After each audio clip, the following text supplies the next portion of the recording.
Hello and welcome back to the channel. Today we're going to be talking about what vegetables to grow in the spring, and I'm going to show you exactly how I plan out what to start when, how to plan out my succession plantings, and so much more. So join me as we jump right in. Things are looking a little different today. I'm going to be showing you my computer where I plan out what I'm going to plant on an Excel spreadsheet. Now it's kind of intense, so I don't know, you probably need a planning personality if you are into this. Like me, I love planning, and I know that things don't go exactly as planned, but I enjoy it so much to have some kind of structure where I can kind of stay in the bounds, but also kind of venture out of. But I need some kind of path to walk, and so this is it. So on this sheet here, I have highlighted in pink the things that are good to be planting in the spring. They are crops that like the colder weather and do best in cooler climates. Now I do have on here some things that are not necessarily cool season crops because they'll take a lot of the summer to mature, but I'll specify that they are not a cool season crop. You won't actually be able to eat them necessarily in the spring, but I do plant them in the spring so that I can have them middle to late summer. So the vegetables that I am focusing on right now for spring include broccoli, cauliflower, cabbage, carrots, beets, peas, radishes, turnips, rutabaga, and then kohlrabi. And then for leaves, I've got mustards, arugula, spinach, purple orag, Swiss chard, and kale. Now I'll go into detail in a moment about how I've laid out this Excel spreadsheet and why I do certain things. But for starters, I've split my categories up into main crops, filler crops, and leaves.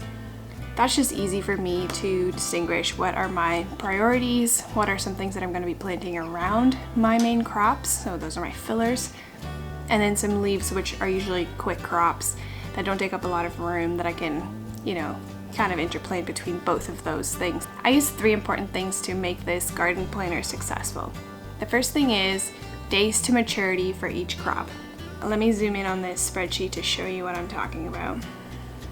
I make a list kind of in the table like this, which shows me the days of maturity for each crop. Now it's important to note that these days to maturity have a couple of factors in there.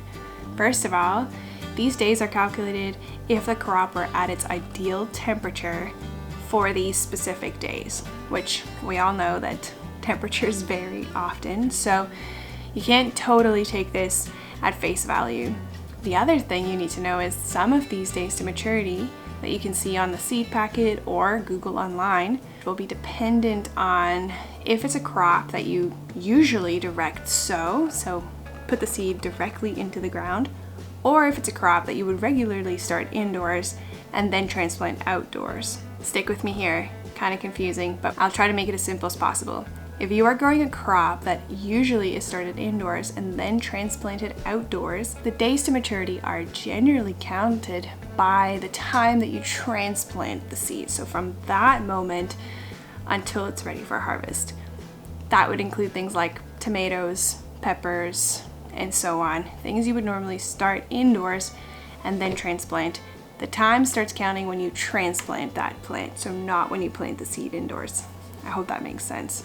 So what I do first is make a table like this and separate my crops based on their days to maturity on average. And so I've got 60 days to maturity, about 8 weeks, 60 to 90 days to maturity, that's around 8 to 13 weeks, then 90 to 100 days, and 110 to 150 days. So 4 categories. And then as I work along, if I remember, I'll come and plop in here how long the days to maturity are generally for each crop that I can see on the back of my seed packets, or I have done a simple Google search for. Again, I want to mention these are just averages, they are not for certain, and so we are making a general plan, nothing that we're going to be sticking by to a T because it's impossible to know how things will go. But again, we plan because it is helpful to kind of have a direction to move into. And I'm going to put this block of days to maturity in a link in the description box below if you want that printed off and handy, ready for you to plan your own garden. Next, I find out what my ideal temperatures are for my area, and how I do that is just a quick Google search. I'll type in something like average temperatures Vancouver, and then I get this handy little chart of information. But there's actually a really nice graph on this one side which I have been using, and if you scroll down, I just really like this graph to see how things move, and I think it's even listed in a table format somewhere on here. Something like this. So what I will do is keep this open, or I'll take a screenshot, and if you're on an Apple product like a MacBook or a MacBook Air, how you take a screenshot is Command-Shift-4, which brings up this little plus sign, and then I can go to one side, click and hold to make a little box around the area that I want to have a photo of. So something like that, let go, and you can see it's popped a little photo down here for me just to give me a preview. Now if I close this screen and this screen, you can see that it has put the screenshot for me right here, which I'm showing you with a quick preview by hitting the space bar. So I'm going to rename this to average temps and open that up. Oops, as you can see, I have that on the go there for me. So I'll keep that in one corner. Oops. And then I'm going to show you how I put all of this together. So now I have my average day to maturity for each crop. I've got the average temperatures for my region, and so now I get to the ideal temperatures for each crop. And with those three pieces of information, I can decide when is a good time to start my seeds and when roughly I can expect them to be ready. So let me go into some more detailed examples and show you what I mean. I'm going to be making this Excel spreadsheet available to those who want it in a link down in the description box below. Go ahead and download the blank version if you want to use something similar to this, and I hope that it can help you, and you can feel free to make some changes to it to however fits your needs, but I hope it can help you plan your garden. Before we get into specific crops, let me quickly show you what is all in this planner. So I've got my crops listed on the left here. So what I've got is my crops names listed on the left, and then I have a little column for the temperatures that are ideal for these crops to be growing in. This was found just by simple basic Google searches. So I would just type something in like broccoli ideal temperature to grow, and then I get a nice average, which I just have got the Fahrenheit and the Celsius all listed in these columns. Then I have listed at the top here every week of the year. I've marked it with a number, so like the 6th week or the 7th week, and then I've also listed the exact date that corresponds to that. You'll see that I haven't got anything for earlier in February here because we didn't do any planting in January, and it's now finished by the time you're watching this video. And so usually our plantings start in February anyways. So I'm starting from February, and I've got it listed all the way to the end of the year. And for some crops, you can see we're hoping to overwinter. We'll get to that in a moment. But let's start with the things that actually are meant to be grown in spring to harvest late spring, early summer, starting with broccoli. Now I know that broccoli's ideal temperature is about 60 to 80 Fahrenheit, so that's around 15 degrees. For us here in the Vancouver area, we will not see 15 degrees probably until the end of April.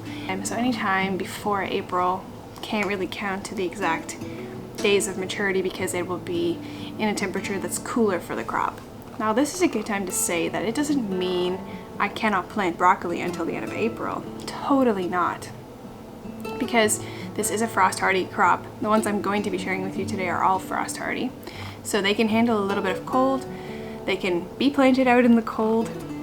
So they can still grow fine in these cooler temperatures until it reaches 15. It's just saying that the ideal temperature for it growing ideally would be 15 degrees and more, and no more than 26 degrees. So when we get super hot in August, it no longer wants to be growing because that's kind of stepping outside of its ideal temperature, and by that point it'll most likely flower, go to seed, and die off. With that in mind, I have a planting around the end of March to start these seeds under cover, because again, it'll still be cool, so I can mimic a little bit of a warmer temperature at the end of March by being undercover. That could be in a greenhouse or just in some space covered with plastic, or even inside of your house at a window with a lot of light, just a little bit warmer than it is outside to kickstart these seeds, with the hope that in the 4 weeks after that I can then plant this crop out into the garden directly at the end of April, which will meet its ideal temperatures for it to continue growing. Now, if I'm wondering now to figure out when I can expect a harvest, which is important for me to know because then I know how long a crop will be in the ground roughly, and if I have time to do another succession sowing, or if that's even necessary. Else I may double up when I do the planting, or I'll do smaller plantings because I know that I'll be planting more later and kind of stagger my harvest that way. So I'm going to be counting my ideal days from the time I know is the ideal temperature for this crop. So starting here, I will quickly pop over to the days of maturity and see that broccoli is in the column of 60 to 90 days, so probably around 8 to 13 weeks. I know I'm transplanting it at the ideal temperature, so I can count 1, 2, 3, 4, 5, 6, 7, 8, and probably an extra week, who knows, give or take. Roughly, I can expect broccoli at the end of June. Now, if you know the plant broccoli, you know that it starts shooting little broccolis as time goes on, and so I could probably harvest broccoli much earlier by breaking off little stems. If I'm growing a rapini variety that has lots of offshoots of little broccolis, I could probably start harvesting earlier. But for the varieties that just have one big bulb, kind of like this, I'll probably have to wait for a full crop like this, the time that I just showed you, those 8 to 13 weeks to get full head of broccoli. Now cauliflower is very much the same, except cauliflower can handle just a little bit more cool and a little bit more heat. So if I want a crop like this, fully matured, again, I'll be waiting probably 8 to 13 weeks. It's in this column. And I am planting it just a little bit earlier than broccoli, when I can expect the ideal temperatures of 10 degrees here in my area around the beginning of March. So because of that, I know that outside will be roughly 10 degrees start of March. I am putting my cauliflower seeds. Now, I wonder why I did it like this, because I could do them actually a bit earlier right here. Now this is a lot of information, and so I sometimes speed through this and then look back and go, what was I thinking? And I have another moment like that here now, where I know that I could actually move this right over here, which will then bring my harvest 1, 2, 3, 4, 5, 6, 7, 8, probably to over here. And then cabbage will do roughly the same.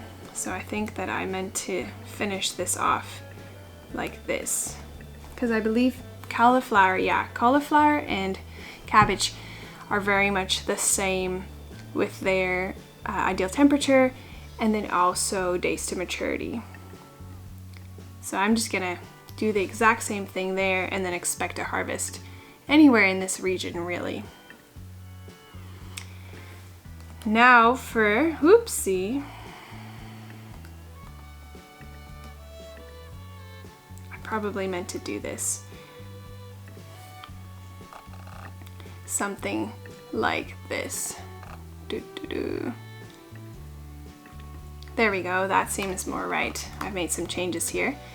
So I have one planting scheduled here in the springtime, but then I have plans to do some summer sowing so that I have a fall and a winter harvest. And I know that this video is about spring, but just to give you an idea of how succession sowing can work when you plan with this method, is that I hope to plant more seeds for these 3 crops at the beginning of June, and I've counted on, so I'll start them under cover. So I'll start them probably in seedling trays because the garden will be full of stuff. So I've got a planting scheduled here that I will transplant over here when they're little seedlings and have a better start maybe around something that is taking up a lot of ground cover. But the temperature will be kind of warm around this time, and so I'm actually counting my days of maturity from the time that I've planted the seeds into the soil, only because the temperature will be ideal in my greenhouse at this time. So 1, 2, 3, 4, 5, 6, 7, 8. Around 8 weeks later, I'm thinking that I could be starting to get a harvest. Now, these must be old here, so let me just see. 1, 2, 3, 4, 5, 6, 7, 8. Clearly I was not with it when I was doing this planting, so we'll do it together. 1, 2, 3, 4, 5, 6, 7, 8 is when I can expect the third harvest. There we go. And most likely I will leave that last crop in the ground because it'll be perfectly fine in our fall and early winter, because they can handle frost to stay right where they are, and we can eat them from the garden. We don't have to bring them in to store them. So something like that for my cauliflower and cabbage. Now, Brussels sprouts is also a cool season crop, but it takes a long time to grow, and so most people just grow it in the fall, and so do we. So I'm going to skip down to carrots and beets. For days to maturity, my carrots and beets are in the same category as the cauliflower, broccoli, and cabbage we just covered. So just about 2 months if they're on the ideal temperature, although some take a little bit longer, so it'll be dependent on which variety you're growing. You can see that sometimes on the back of your seed packet they'll mention how long it'll take, but roughly I'm going for 8 weeks. Now, I know in the spring it is cooler for us, so I'm not going to be counting those days to maturity until I have the ideal temperatures, which for carrots and beets is about 10 degrees. Same as for the cabbage and cauliflower. So I am going to adjust this planting I have here early Feb. Now, this may totally not be necessary if you don't need carrots right away, but I'm going to experiment by starting a few of them in trays and then transplanting little plants out. I know this is not typical. Carrots and beets are usually direct sown into the garden. I break all the garden rules and try my own things, but I'm hoping if I start them under cover that I will have a quicker harvest going. Okay, that is springtime, and again, I have more plantings planned here. 4 and 5 for carrots and beets are going to be in the summer, with the hope of then having them mature and bulk up by the end of the summer, so that we are heading into fall and winter with a good size harvest for fall, and then some to be leaving in the ground for the winter. Moving along, because there's just a few more to get through here. Peas, cool season crop, grows quickly. Ideal temperature around 10 degrees again, so end of April probably. Look, I am pushing the envelope again, hoping that if I start these early on under cover that they will be ready for harvest beginning of April. That's kind of a push, but really hoping for that. And as I have seen with our own peas, probably, I guess, maybe these will be more something like this. Let's see how many that's apart. 1, 2, 3, 4, 5, 6, 7, 8, 9, 10, 11. Now again, I'll probably transplant these 4 weeks later, so something like this. And something like this. Some ideal temperature from these days are 1, 2, 3, 4, 5, 6, 7, 8. Yeah, this is probably a bit more accurate if I move this right here. Now again, peas are one of those that grow continuously, so I will probably have some early peas ready, but the bulk maturity of the crop will be around middle May for that first planting. Experiment, this is the fun thing. Like, I've got a rough idea based on this information, but again, it's all just averages and estimates. And look, I'm doing another planting in the summer so that it can bulk up for fall and winter, just like with those carrots and beets I was telling you about. Now, These are super interesting. Let's move on to the filler crops I have here: radish, turnip, rutabaga, and kohlrabi. Look at the temperature on these guys. They're all pretty similar. Here, I'll zoom in so you can see a bit better. Where is my zoom button?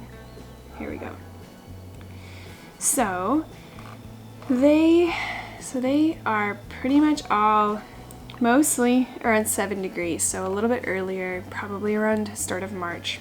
They're in their ideal temperature, so I can start these in February confidently, plant them out beginning of March, and they mature pretty quick. And the one thing I want you to recognize about all three of these crops, most specific, is that they can handle some pretty good heat. So I think of these as like miracle food because you can kind of start them early. They don't take that long to mature and they can handle the heat. So it's a really good source of food for a long time. And turnips, rutabaga, and kohlrabi specifically have lots of vitamin C, which is really important for us in the cooler temperatures to stay healthy. There's some potassium in there, other vitamins I'm not remembering right now, lots of fiber. So just good stuff that is really a nutritious meal. And I'm still experimenting on how we like to eat these foods, but if you are in some kind of food crunch and groceries are, expensive everywhere, and so I'm growing a garden so that we can eat from it and hopefully save money from having to buy other food or vegetables from the grocery store, these are really great crops to grow because you can plant them now, they'll be ready not too long from now, especially if you cover them, give them a little bit of extra heat, and they really have an ideal temperature of a really wide range.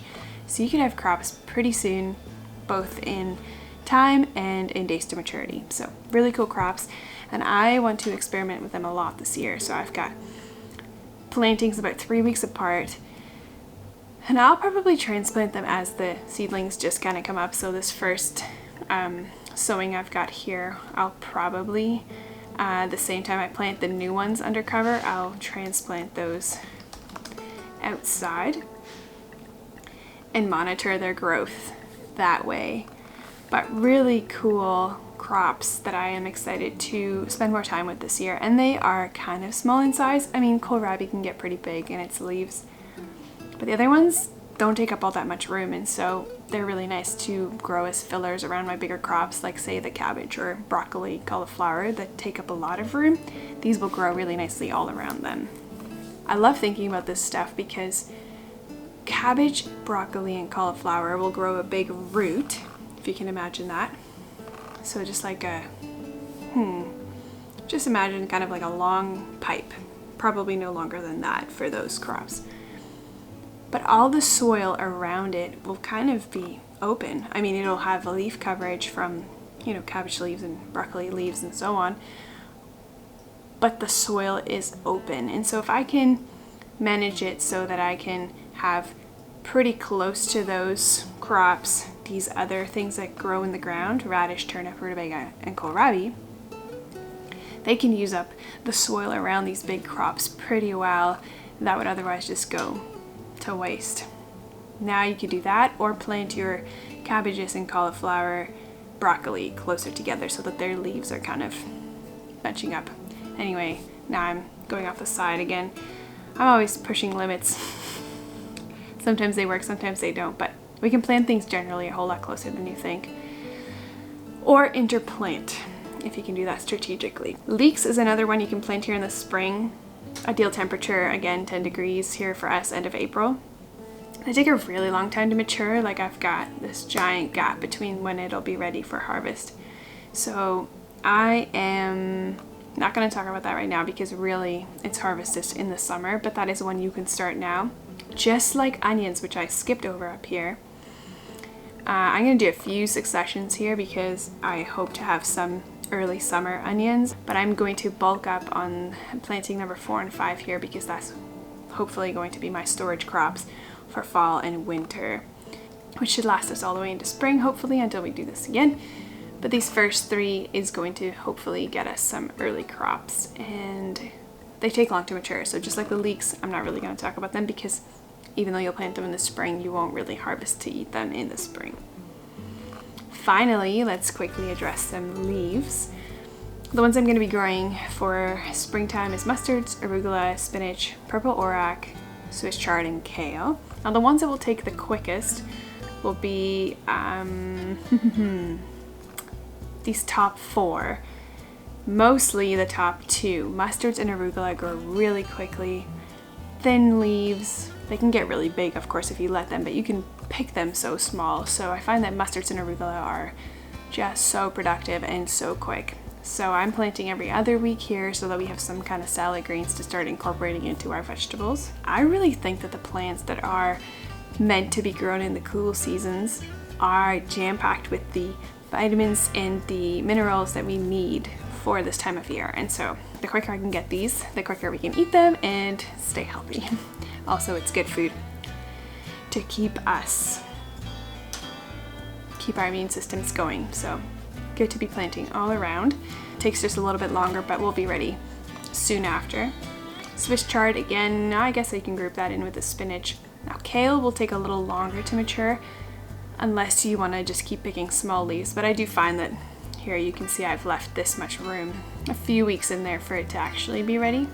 Okay, so all of these can roughly be planted 7 to 10 degrees as its ideal temperature, so I plan to start these undercover early Feb and then transplant into the gardens as soon as there's, 2 true leaves that can manage it out in the cold. I've got lots of successions here so that we can have a continuous crop.